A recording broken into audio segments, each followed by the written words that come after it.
నమస్తే అండి. సార్, ఒక 4 రోజుల్లో రిజల్ట్ కూడా రాబోతుంది. ఓకే. ఆంధ్రప్రదేశ్‌లో ఎలా ఉండబోతుంది? అసలు ఎవరు సీఎం అయ్యే అవకాశం ఉందండి? ఆంధ్రప్రదేశ్‌లో అంటే జగన్మోహన్ రెడ్డి గారే సీఎం అవుతారని అనుకుంటున్నాము. ఎందుకంటే దానికి కారణాలు చాలా. పేద ప్రజలందరినీ ఆదుకున్నాడు. కరోనా టైంలో ఆదుకున్నాడు. కావాల్సినవన్నీ పేదలకు కావాల్సినటువంటి సంక్షేమ పథకాలు, పిల్లల ఎడ్యుకేషన్ దగ్గర నుంచి, ఆరోగ్యం దగ్గర నుంచి పెన్షన్ల వరకు వాలంటీర్ వ్యవస్థను పెట్టి ఇంటింటికి సర్వే చేసినటువంటి మహోన్నత వ్యక్తి జగన్మోహన్ రెడ్డి గారు. కాబట్టి మళ్ళీ ఆయన్నే ముఖ్యమంత్రిగా చూడాలని ప్రజలు చాలా వరకు కోరుకున్నారు.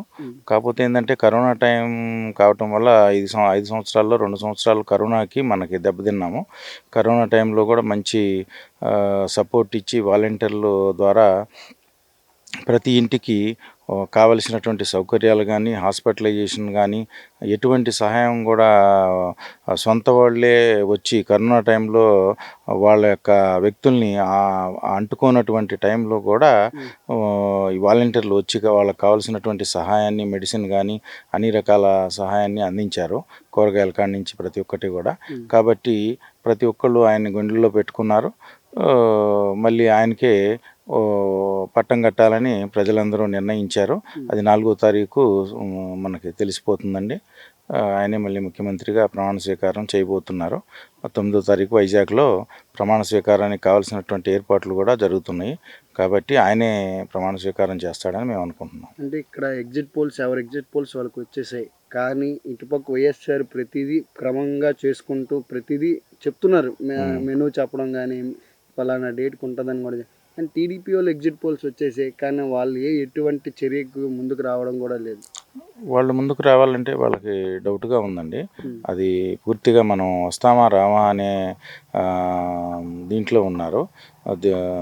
కాబట్టి వాళ్ళకి ఇంకా వాళ్ళు ఏం చేయాలన్నా కానీ ముందు ఒక ఆలోచన, మనం గట్టిగా నమ్మకం ఉంటే కదా దాన్ని ఒక ప్రోద్బలంతో ముందుకెళ్ళటానికి. అంత నమ్మకం అనేది లేదని ఎగ్జిట్ పోల్స్లో వాళ్ళకి ఏదో వాళ్ళ ఛానల్స్ ఏదో వాళ్ళకి చూపిస్తున్నాయి. కానీ తతిమా వాళ్ళ ద్వారా వాళ్ళకి తెలుస్తుంది ఏంటంటే జనరల్గా వీళ్ళకి అన్ని సీట్లు రావేమో, మెజార్టీ కావాల్సినటువంటి సీట్లు రావు కూటమికి అని చెప్పి ఒక ఆలోచన వాళ్ళకైతే ఏర్పడింది. కొన్ని చోట్ల అయితే పెద్ద పెద్ద లీడర్సే గెలవరేమో అనే ఒక అపనమ్మకం కూడా ఏర్పడింది వాళ్ళకి.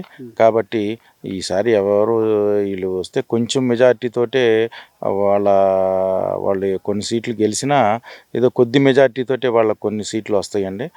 జగన్మోహన్ రెడ్డి గారికే మంచి మెజార్టీ వస్తుంది. మరి జగన్మోహన్ రెడ్డి గారి మెజార్టీ వస్తుంది మీరు చెప్తున్నారు. కానీ అల్లర్లు జరుగుతున్నాయి. ఈవీఎంలు పగలగొట్టింది అక్కడ పిన్నెల రామకృష్ణారెడ్డి గారు అని ఈవీఎం వెబ్ కెమెరాల్లో చూపిస్తున్నారు.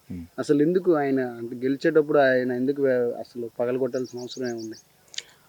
ఈ ఈవీఎంలు పగలగొడతాం అంటే అండి, అంతకుముందు చాలా చోట్ల వీళ్ళు నర్సాపేటలో గోపిరెడ్డి శ్రీనివాసరెడ్డి గారి ఇంటి మీద కానీ, హాస్పిటల్ మీద కానీ ఆయన కారులను పగలగొడతాం కానీ అవన్నీ జరిగినాయండి.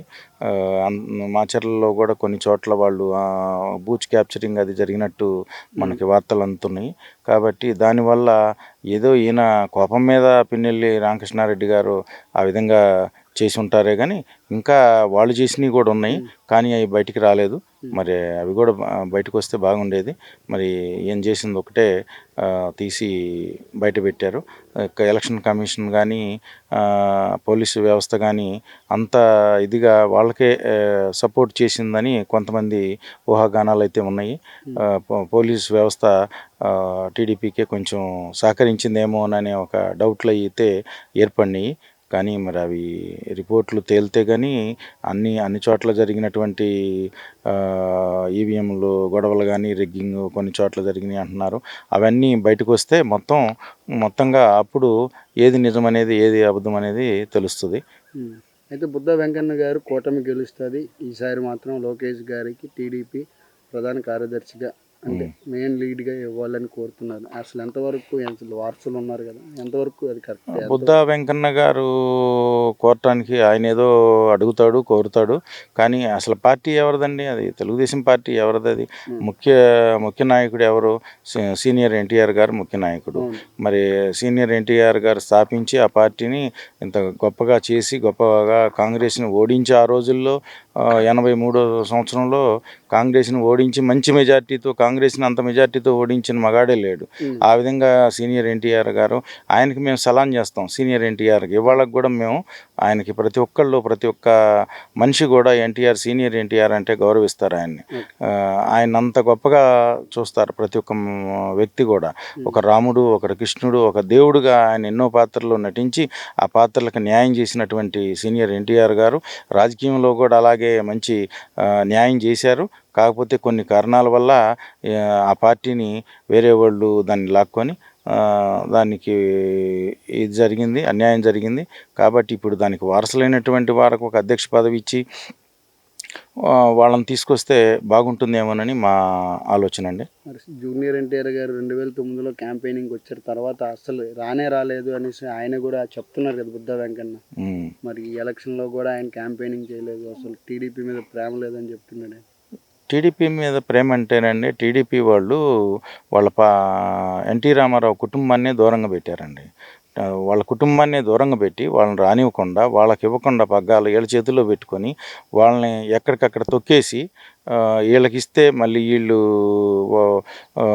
వీళ్ళని తొక్కేస్తారేమోనని అసలు వాళ్ళని ఎంట్రన్సే కానివ్వకుండా ఏదో కూరలో కరేపాకులాగా వాడుకొని వదిలేశారు. జూనియర్ ఎన్టీఆర్ని కానీ, ఇంకా తతిమా లీడర్లు ఎవరినైనా, హరికృష్ణని కానీ ఎవరినైనా కూడా కొన్ని చోట్ల కొన్ని సీట్లు కూడా ఇచ్చారు. అప్పుడు హరికృష్ణ వాళ్ళ అమ్మాయికో ఎవరికో తెలంగాణలో ఇస్తే ఓడిపోయే సీట్ ఇచ్చి ఆ అమ్మాయిని ఓడించారు. కాబట్టి అట్లా వాడుకున్నారే తప్ప వీళ్ళ ఉపయోగం కోసం వాళ్ళకి మేలు చేసే విధంగా చంద్రబాబు నాయుడు గారు ఏం ప్రయత్నం చేయలేదు. చంద్రబాబు నాయుడు గారు ఎప్పుడు కూడా నేనే అంటాడు, అంతేగాని ఇంకొకళ్ళ గురించి ఆలోచించడు, ఇంకొకరికి ఛాన్స్ ఇవ్వడు. అలాగే ఇప్పుడు పవన్ కళ్యాణ్ గారికి అయినా కూడా ఆయన పెద్దగా ఛాన్స్ ఇచ్చింది ఏం లేదు ఈ ఎలక్షన్లో. ఆయనకి ఏదో కొన్ని సీట్లు ఇచ్చి వరకు అట్లా కంటి తుడుపుగా ఆయన్ని ఇచ్చేసాడే తప్ప వీళ్ళకి ఏమి ఇచ్చిందేం లేదు వాళ్ళ కులానికి. మన పవన్ కళ్యాణ్ నాయుళ్ళు ఉన్నారు కదా, ఆ నాయుళ్ళకి అంత మేలేం జరగదు, అంత మేలేం చెయ్యడు ఈయన గారు. వాళ్ళని తొక్కేస్తాడు కానీ పైకి రానియడు. ఎప్పుడైనా నేనేనంటాడు. చంద్రబాబు గారు చేసేది ఏంటంటే నేనే అంతే, ఇంకొకరు ఎవరు ఉండకూడదు, ఇంకొకరు ఎవరు చేయకూడదు అనే ఆలోచనలో ఉంటాడు. ఆయన వయసు పెరిగిపోయింది, ఆయన గారికి కొంచెం మతిమరుపు కూడా ఏర్పడింది. ఇప్పుడు అవన్నీ వయసు పెరిగిన రీత్యా ఇంకొకళ్ళకి మంచి తెలుగుదేశంలో మంచి వ్యక్తిని ఏదైనా ఏర్పాటు చేసుకొని ముందుకెళ్తే బాగుంటుందేమో, ఆ పార్టీకి మంచి జరుగుతుందేమోనని నేను అనుకుంటున్నాను. రేపు జూన్ 4న ఎలా ఉండబోతుంది ఈ రాష్ట్రంలో? జూన్ 4న బాగుంటుందండి, అంత ఇబ్బంది ఏమి ఉండదు. కాకపోతే కొన్ని చోట్ల ఏదన్నా గొడవలు జరుగుతాయి, ఏమన్నా కౌంటింగ్ టైంలో ఏమన్నా క్యాప్చరింగ్ అట్లా జరుగుతుందేమో అని చెప్పి ఆలోచనలో పోలీసులు కూడా మంచి గట్టి బందోబస్తుని ఏర్పాటు చేశారు. ఈ ఎలక్షన్ కమిషన్ దానికి తగినటువంటి ట్రైనింగ్ కూడా ఇచ్చింది. పోస్టల్ బ్యాలెట్ సంబంధించిన విషయంలో కూడా కౌంటింగ్ చేసే వాళ్ళకి ట్రైనింగ్ ఇచ్చినట్టుంది.